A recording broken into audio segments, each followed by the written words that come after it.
Moonlight on the Ocklawaha River is an oil on canvas painted in 1880 by Charles Christian Isley.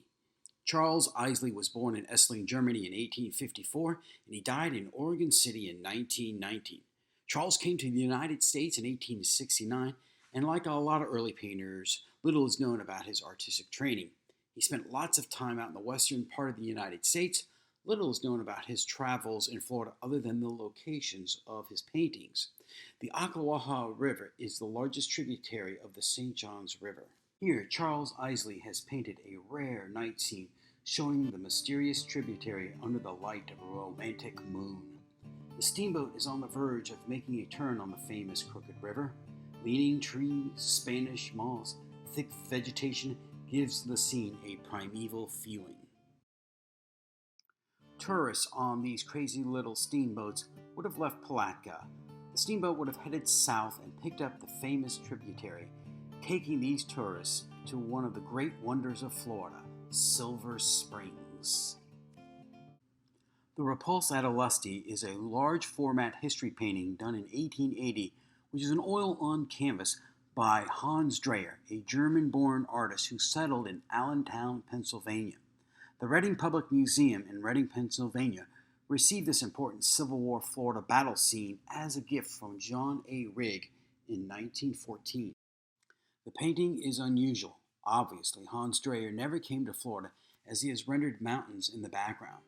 The scene he has identified on a river called the Appalachian River, which doesn't exist either. The actual battle took place on the pines and swamps in north central Florida, just outside of Lake City.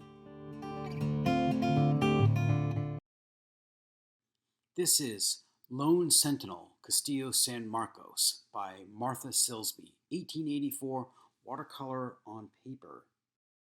Martha Silsbee was born in Salem, Massachusetts in 1858. She studied watercolor at the Boston Museum of Fine Arts, traveled up and down the eastern seaboard. While visiting St. Augustine on several occasions, she painted this Lone Sentinel, Castillo San Marcos in 1884. It is her only known view of St. Augustine. Martha Silsbee chooses not to show the entire fortification, but just one unique architectural feature, an arch with stairs leading to the gun deck. The arch and stairs dominate the composition, and a small lone U.S. Army soldier is standing in the top right. At this time, although it is a relic, it is still an active military installation. This is Spanish Florida's last construction of a fort in the city. It is the 10th fort. All other previous forts were wooden. Martin Johnson Heade is one of the great American landscape painters of all time. After his death, he fell into obscurity, but was rediscovered by the New York Museum of Modern Art in 1943 in an exhibition called Romantic Paintings of America. Martin Johnson Heade was born in Pennsylvania in 1819 and died in St. Augustine, Florida in 1904. Early on, he was a portrait painter. He was also considered a member of the Hudson River School, although he worked on the fringes of that movement. He dedicated most of his career to landscape and still life, giving both equal dedication.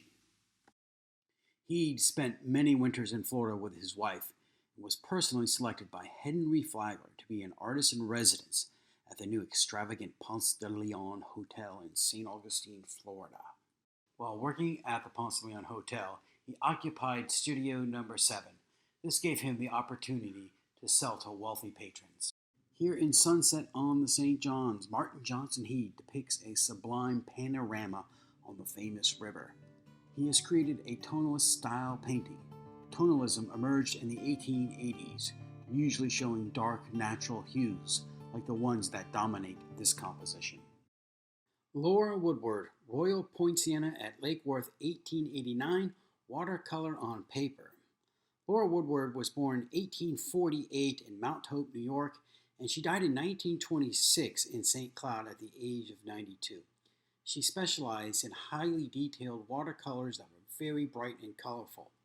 She was also one of the artists in residence that was handpicked by Henry Flagler at the Ponce de Leon Hotel. Laura Woodward moved from St. Augustine to the Lake Worth Palm Beach area. She liked the area much more than northern Florida, as it had more tropical characteristics. Here she paints a light and bright, colorful royal poinciana tree. The tree has magnificent blooms, and it blooms in May and June. Although the tree is native to Madagascar, it fits well with the lushness that is South Florida.